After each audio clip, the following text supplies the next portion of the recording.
Be Inspired podcast. Real stories from real people.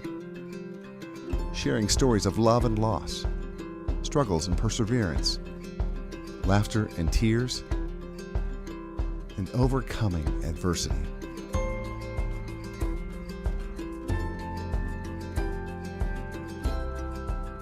So much of what happens to children paves the road to adulthood for them. Our guest this time around on Be Inspired is a family dynamics expert, best-selling author, and in-demand keynote speaker to talk about the concept of childhood messages.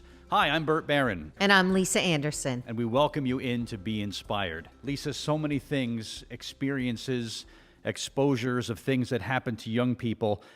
Think of it as just a ball of clay that models the type of adult they're going to be, and you have to be so attentive to children and get those messages that they're sending to their parents and those who are responsible for them. Yeah, years ago, I think our parents were, we were fed and then we went outside to play. And there really wasn't a lot of emphasis put on molding us as much as there is today. Our guest who's with us here on Be Inspired is a family dynamics expert. He's a best-selling author, an in-demand keynote speaker. You've probably seen him on television, heard him on satellite radio, but it's great to welcome Thomas Gagliano to Be Inspired. Thomas, welcome. It's great to have you with us here today. Thank you for having me. Truly appreciate it. Let's start with your story, Thomas, and your childhood and your upbringing. Share some experiences, if you would. Well, I didn't come from what you'd call a great childhood. I came from an alcoholic, abusive dad that unfortunately when he came home at a certain hour, it meant he was either going to hurt someone or he was going to go to sleep. So I was like that kid that stood at the top of the stairs, really scared, ready to pull him off my mom. And my mom was a kid herself when I was born. So why do I always talk about my experiences? It's really important to understand that when a child feels like they don't matter to their parents, it's not their parents they stop loving. It's themselves they stop loving. Those messages early on will release a tsunami of negative thoughts and actions throughout that little kid's life. It'll affect the intimacy they have or don't have, their parenting skills, every choice they make. So about 20 years ago, I decided to move away from the world of business, and I decided to help others that suffered as I had from negative childhood messages. And I also wanted to give my children the positive and healthy messages that were denied to me as a kid. So I moved away from the world of business and I started groups, and that's what I do today, helping couples and groups get through some negative childhood messages because the impact those messages have can never be understated. Tom, it always surprises me how some folks who grow up in an abusive household, and I'm sorry that you went through that in your childhood, but it can either turn them really bitter or it can make them, when I met you, the first minute I met you and we started talking about bagels or whatever we were talking about, you were instantly engaging and warm and welcoming, and that's where you went the other way. You were aware of what you went through. You're looking at me today. Yeah. Let me tell you, as a kid, there was nobody more angry than I was. I was in trouble, in fights. You see, what happens when you receive negative childhood messages, you become fragmented early on. You stop trusting people for your emotional needs. And that is where addiction comes in. Destructive actions come in, or acting in with depression, isolation. See, you become fragmented. You become two people. One mask you show the world. It could be a mask of success. It could be a lot of different masks. But underneath, there's a part where you feel defective, you feel unworthy, you feel ugly. Because if your parents don't love you, who would? So you hide that part of yourself, like I did, until I got into 12-step rooms, until I got into recovery and therapy, until I was able to become more congruent and bring that outside, that inside out. That's what I do with clients. They come in wrecked, destroyed, sabotaging their relationship, because when you come from a childhood where you're not looking at your parents modeling in a healthy way, when your parents are running away, screaming at each other, shutting down, running to addiction, you have no modeling for what true emotional intimacy is. You can only go by what you see, and you become an emotional cripple. What I do in my groups is I help people become congruent. where they can challenge those messages as being myths and false. And I call it put on your big girl, big boy shoes on and show up like an adult. Learning how to communicate and share your feelings. Learning how to put boundaries down when you're abused. All of these things are what I do in my group. We role play, we do these things because when you come from a negative childhood, you don't know how to do this. But what you do know how to do is isolate. See, isolation becomes a very comfortable but toxic place to be. I could just imagine obstacles for you, Thomas, when it came to just simple relationship building, trust issues, whether it was clergy, sports coaches, teachers. When you can't put any faith or trust in your own family at home, it had to be just very difficult to build any sort of relationship or rapport just simply with neighborhood friends. That had to be a real challenge for you. You nailed it. It's control and trust. When you come from a troubled childhood, you don't trust any process you can't control. Now you grow older and you're sabotaging everything and you're told, hey, trust this process called recovery. Trust your therapist, trust your sponsor. And you're like, whoa, no way. That gave me negative actions or negative perceptions, negative stories when I was a kid.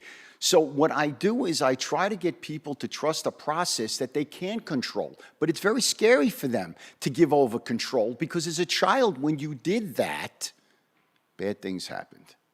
So that's one of the keys I tell my new clients is you're going to fight this. You're not going to fight this because you don't want to get better. You're going to fight this because you learn not to trust anybody in your life. But the key is to learn to trust again. Tom, you mentioned your dad being abusive and an alcoholic, and he would, attack your mom physically, verbally. Your mom, did you feel protective of her and feel a sense of, I have to protect my mom, or was she also like your dad was? Because children protect. She was very problematic.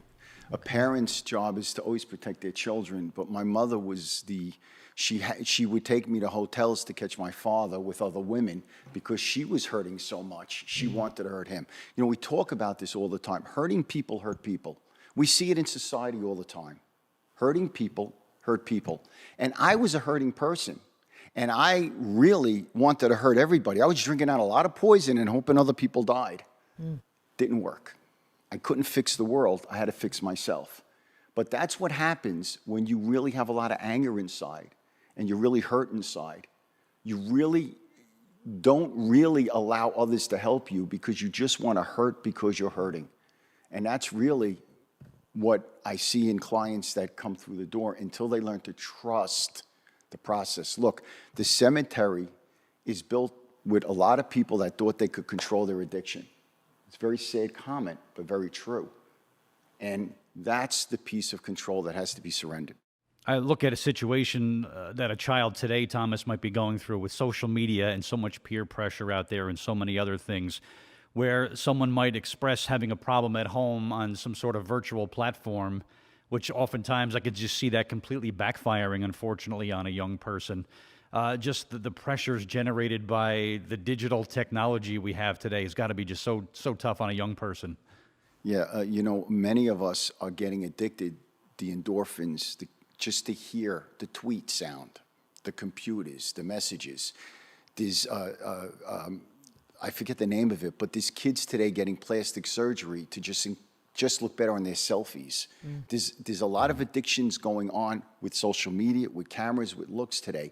And plus, one of the things that we have is, I never mentioned egocentricity. What does egocentricity mean? It's a very important point. Egocentricity means the world revolves around me. As a young child, they only think the world revolves around them.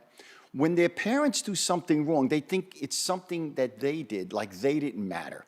I always used to say, at 5 years old, my son used to say, "What are you getting me for Father's Day, Dad?" And I mean, egocentricity. The world revolves around them. It's important to understand how a child thinks, because when parents are working all the time, trying to build a better home, better college, and doing all the right things, a child may not see it that way. A child may say, "Why aren't you paying enough attention to me? What's wrong with me? So what I tell parents, because I do speaking on this, is be curious with your children. Keep asking them questions. Don't assume you know how they think or what their behaviors are. Don't assume. Ask the questions. You might be surprised. Tom, you mentioned that you embarked on therapy and to look within yourself. Tell us what that was like. Well, in the beginning, I didn't trust my therapist. I would lie to him. I mean, it sounds crazy. Anybody that has a normal sense of being, why would you go to a therapist or pay a therapist and lie to a therapist? I didn't trust anybody, anyone. I had to make that breakthrough to understand that they were not all my father. You know, there's a thing I call time traveling. Time traveling is when we allow the people in our present to become our parents in the past. They could be as different from our parents as can possibly be. But when our emotions are awakened, when we feel those emotions, we time travel back to doing things we would do because we don't want to feel rejected. We don't want to feel unloved. We don't want to feel like if we make a mistake, we are a mistake. And we will do things back to being 10 years old. We'll do the same actions we did when we did 10 years old. Why? To stay in survival mode. So even when it comes to therapists in these other areas, we may lie, and it doesn't make sense unless you understand what time traveling is. Thomas, when you look at so many homes nowadays, households, there's single parents, there's homes where both parents are working. Just something about that family dynamic has changed so much over the years. The days of the stay-at-home mom just seem like they don't exist anymore. Negative impacts that this has on families today. It's something all sorts of families, and now when you have multiple generations of families all living together under one roof, kind of creates it's sort of an environment for conflict at times. Absolutely, right? And you have media. You can go on gambling, you can go on porn, you can go on spending addictions. It's a haven for addictions. And what parents have to remember is to talk to their children. It's not so much quantity time, it's quality time. Talk to your children. Ask them, how was your day? Good day, bad day? What's going on? Validate their feelings. I will tell you a very important point. A child that feels like their feelings aren't validated will feel like they're not validated. And already you're creating that negative sense of self that will move right into their adult life, especially when they're in intimate relationships. Sometimes all you need is validation from someone. A hug. And it's a huge game changer. But I want to get back something you said about family dynamics, Bert. Did you ever notice when you go or families get together for the holidays, they even make jokes about it? You know, who's going to throw the turkey off the table flying? And did you ever notice that families sometimes get together and there's a lot of dysfunction, not only between, and sometimes I'll feel like I'm 12 again if my sister and I get into a little bit of a tiff. We go or back my to mother. that family of You origin. do.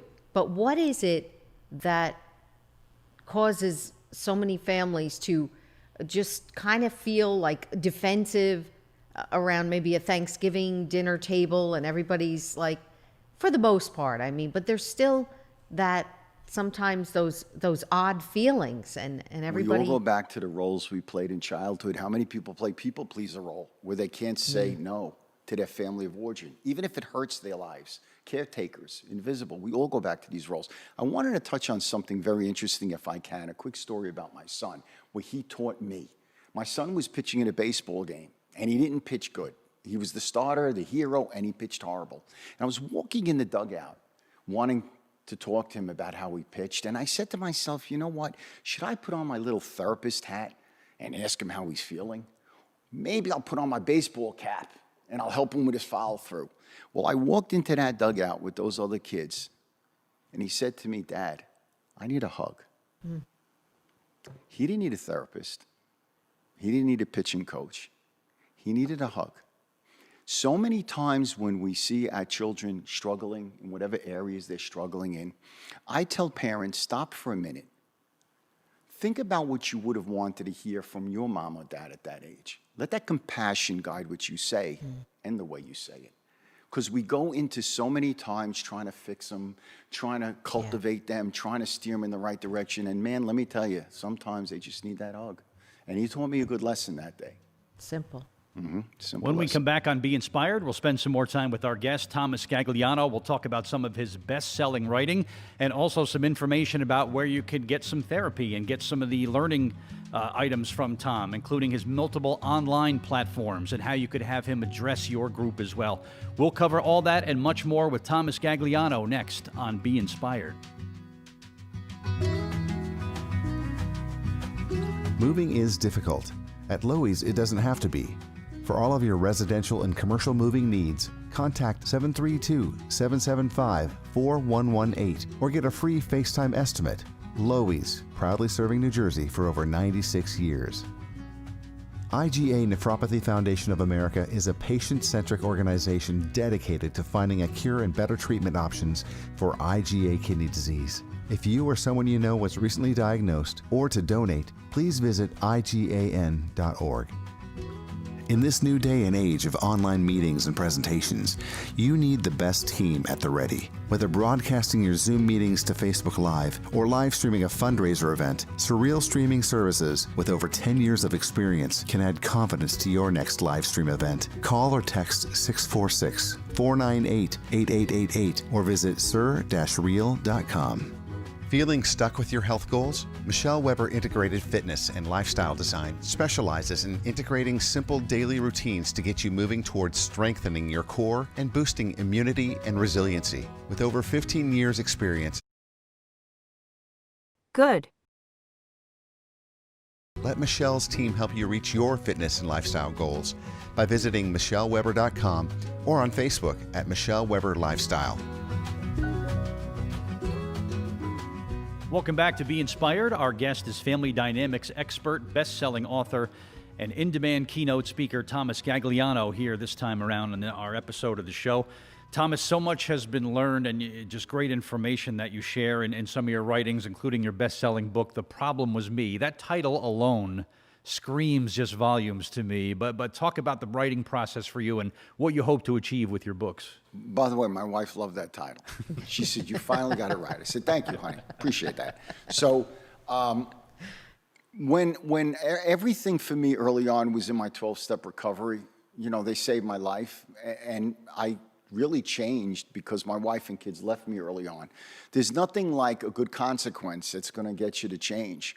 And when I was in the 12-step fellowship and I was talking in these meetings and as a keynote speaker in the 12 steps and stuff, they suggested I write a book. Some of my buddies, and I wrote just this book, and I met a Dr. Abraham Twersky, very renowned author, and he just helped me put it through, and that's how that all happened. And then they told me to go back to school. I did not like that, Bert, at all. I hated school, but they said, you know, you need more of a podium, you need to.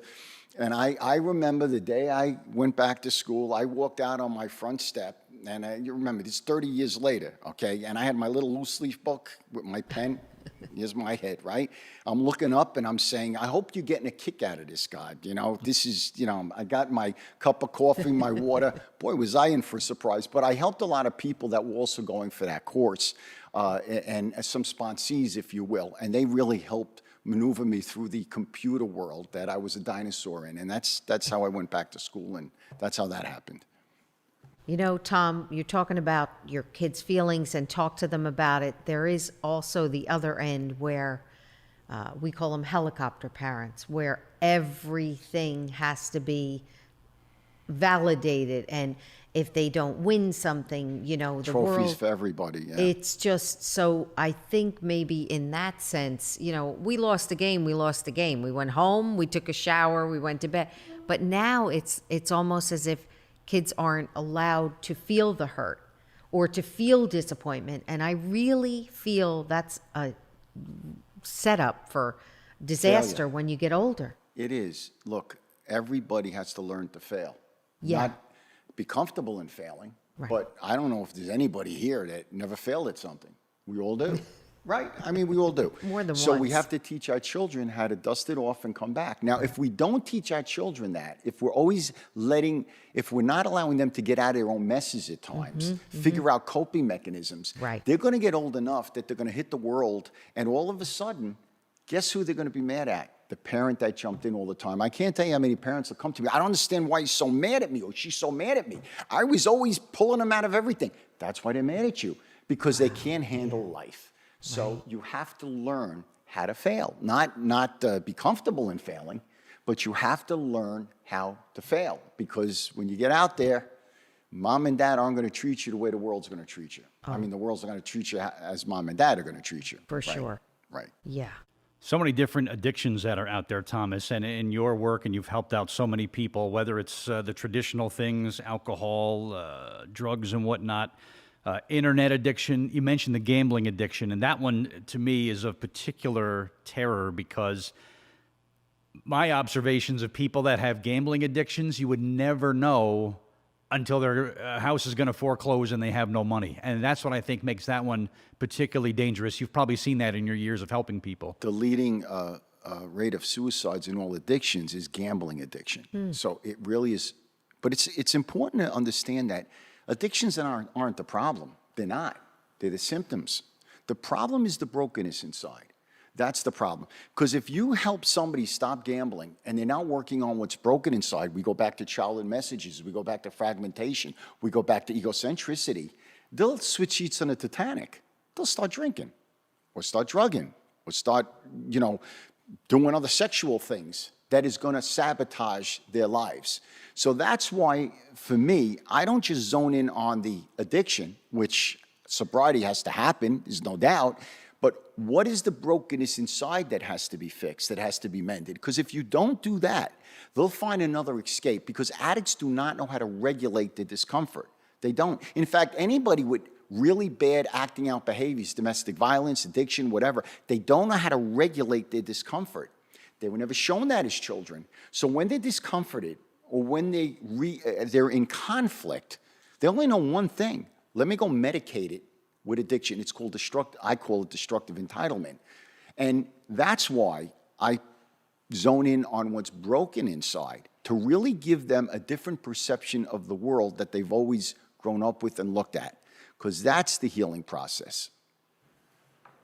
Tom, there are adults who continue to blame their childhood for everything. Then there are adults that, despite their childhood, have grown to be successful, compassionate people. At what point does someone stop blaming their parents or their childhood, or reverting back to, well, it was because my father or mother was an alcoholic, it was because I was beaten as a child? When do they start taking some responsibility for having success? Usually when they're losing something they have or not getting something they want. I call it victim mentality. Yeah. I blamed everybody and their brother for everything that happened to me. And life wasn't fair. I am not the cause of what happened to me as a child, but I have to take responsibility for fixing that. So if I look at only the cause and not the responsibility, look, I have my own opinion on things. I was abused in every way you could be abused as a kid. And I had the victim mentality. And you know what? Life's not fair sometimes. I think we could become a victim by our gender, by the color of our skin. I think our sexuality. It's not fair. Life's not fair sometimes. Now, I could sit in that victim place and drink poison down and hope the world changes. Or I could turn around and take responsibility. Again, I'm not responsible for what happened to me as a child, but I'm responsible for healing, or else I am going to leave dead bodies around in my adult life. I'm going to hurt everybody around me in my adult life if I don't work on the problem was me. Providing you have the proper therapy and help, correct? True, but I have to take the first step. Yeah. I have to get my feet there. And I could tell everybody listening to this, nobody wants to get help when they come from a tough childhood. You don't feel like walking in and tell people your stories because you don't trust again. So I would tell everybody out there, don't wait till you feel like doing it. You may never feel like doing it. You have to take that leap of faith, take that first step. And if you can take that first step, the next step might come a little easier. But you're not going to feel like getting help when everybody in the world in your childhood has betrayed you.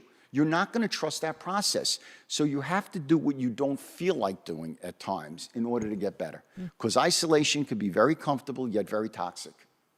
Thomas, unfortunately, I'm expecting at the end, however it's going to end, of this coronavirus pandemic, an avalanche of failed relationships, stories of horrific abuse, addiction that is just off the charts at levels we've never seen before. You have the sort of the same feeling that isolating people we're just going to start the checks are being written now and they're going to be cashed as time goes on? Without a doubt. When uncomfortability starts to awaken in people, addicts, domestic violence, all these things, it's like on steroids, and it gets worse. That's why I'm doing Instagrams. I do them on Wednesday, and what I'm trying to do is get people to rethink their conversations, learn how to move away, learn how to trust those healers in your life. Try to do these things because everything is much, much worse. Overdoses, addictions, domestic violence, these things are like catapulting all over the place. And it's really important for some of us, at least, to learn different tools on how to cope with these things, especially if they're bringing these horrors into their family and they're isolated. So yeah, it's a bad deal.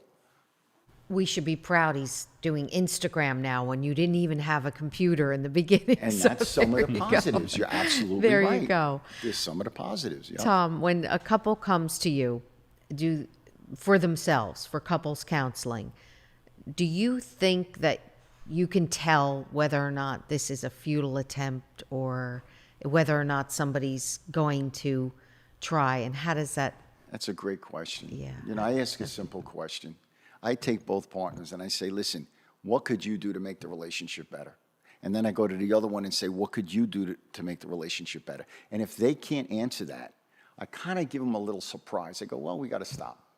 What do you mean we got to stop? What do you mean? Well, if you can't think of one thing that can make the relationship better, all you're doing is zoning in on him or her. Yeah. And I go the opposite way. So I get them to think about a little bit about how they're showing up in the relationship.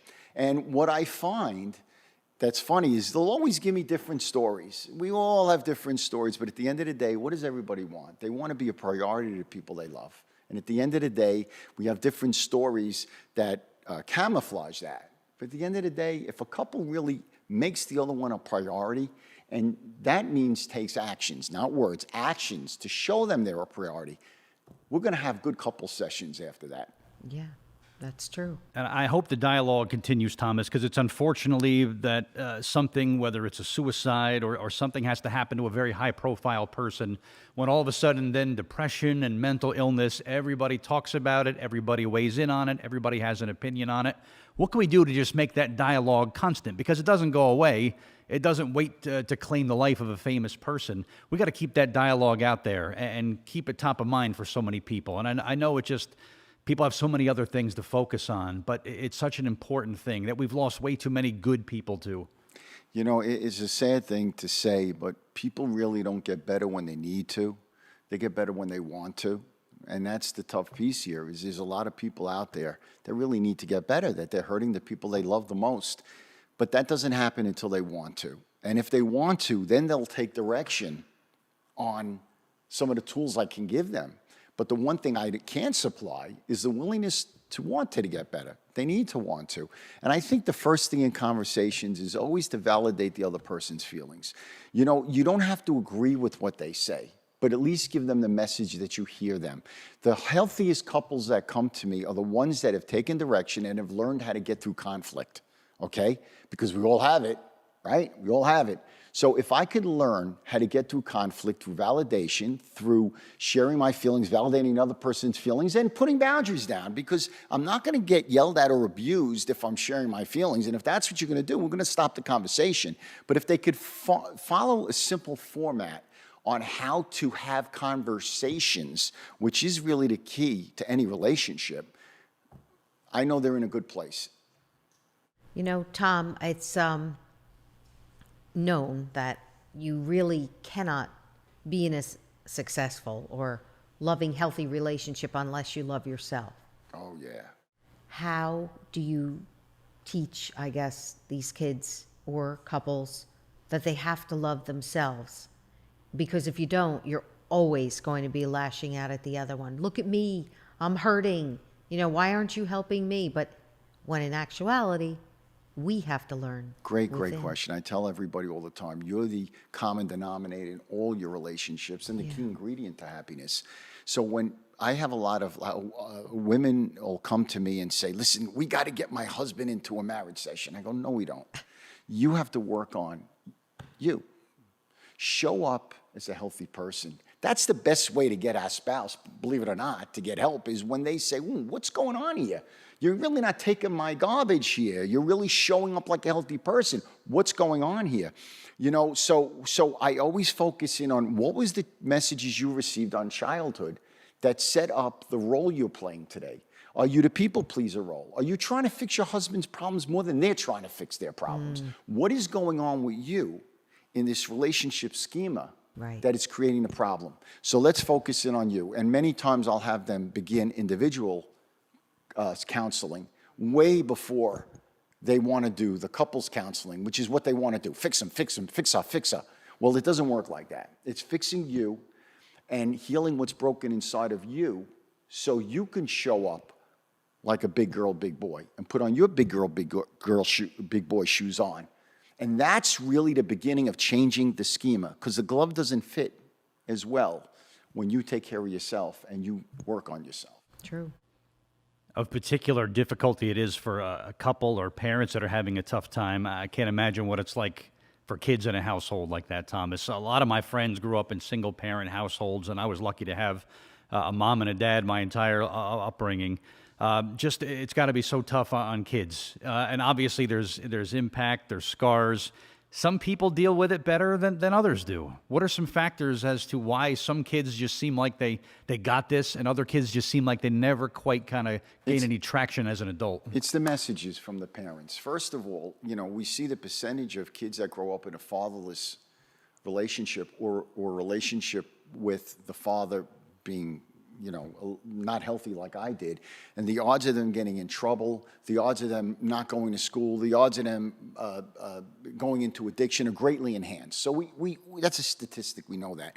But here's what's really important. You can have a one-parent family, but what happens sometimes is if the parent isn't, we go back to self-care, if the parent's not nurturing themselves physically and emotionally, spiritually, and everything, all of a sudden the child feels like they got to fill that void. Now the child's not a child no more. They're being parentified. They're taking care of some of the things that they shouldn't have to take care of. And already you're creating a problem as the child grows up. So one of the things is the parent's message, even a single parent, that gives the message that you're a child. You're not supposed to take care of me. It's okay, and nurtures the child and makes the child feel that they're loved unconditionally. Again, don't put your crap in your kid's diaper. Not giving the messages and not putting the fears, the expectations, and all the negative messages into your kid's diaper, because that's going to have a profound effect when they grow into adulthood, especially when they go into intimate relationships. Yeah. Thomas, we're almost out of time. I want to thank you for joining us here today, but I also want to get all of your information out there because you offer a lot of things. The Instagram sessions, how can people take part in those? My Instagrams are The Problem Was Me. I'm on Wednesday at 8 o'clock, and I use different subjects to talk about every Wednesday at 8 o'clock. You can join me on my Instagram.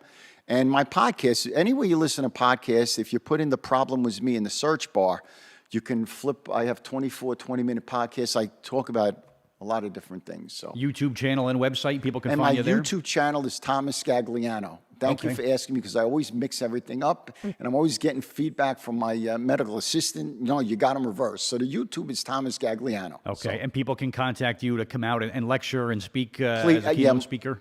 Thank you. My website is theproblemwasme.com. And I have some interesting, some serious radio, TD Jakes, I suppose, some stuff on there that I think people might find a little interesting and helpful. And you know, Bert, when I always talk, wherever I talk, I always say to the audience, take out what you can use. You don't have to agree with everything I'm saying here. If you could take a few nuggets out that'll help your life, take them out with you, use them, and better your life. You don't have to agree with everything I'm saying. So I just always finish that way. And lastly, Thomas, your books. How can someone get a hold of your books? Thank you. You could go to Amazon.com or my website. You can pick up the books there. Sounds good. Thomas Gagliano, thank you for joining us on Be Inspired. Yeah, awesome. I'm Bert Barron. And I'm Lisa Anderson. I need a therapy session. And thank you for joining us on Be Inspired. Right away, I'm going to call you, Tom, because that was awesome. Thank you. Thank Appreciate it. Yeah, hi, my name is Tom Gagliano again. I have a master's degree in social work. I'm a keynote speaker. Why I did this today is I believe there's a lot of people that need to take that first step, that really are afraid, unsure, distrustful. And I hope a few people that are listening to this can understand that there is a better way out there. It's scary, uncomfortable conversations are not easy ones, but maybe you can take this with you and take that vital first step and really better your life and maybe change the roles you were set up to play. Next on Be Inspired. Particularly when I realized how quickly life could be wiped out, and the fact that my brother and everybody I know were going off to war. Some of them didn't come back. I can't tell you how many people he gave a better life to. And when he gave him a house, he says, the only reason you got it is because of your character. You've opened up your doors, Ruth, to mothers whose children are struggling with addiction. You've opened your doors to mothers who have lost their children. If people would realize in their life, if you want something out of life, you got to give a lot. And then that thing you get back from other people is so incredible.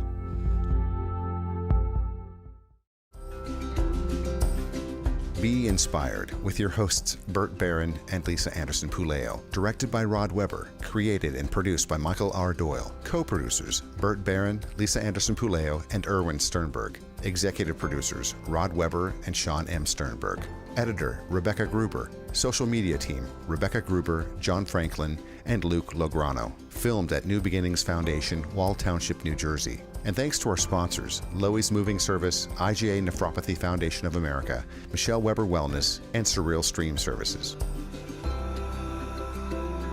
Season 4 of Be Inspired is dedicated to the memory of Rob Isbicki, a guest of Season 2, who lost his life to cancer, and to his service to the community as a firefighter. Rob was a proud husband and loving father who cared deeply for his family and friends.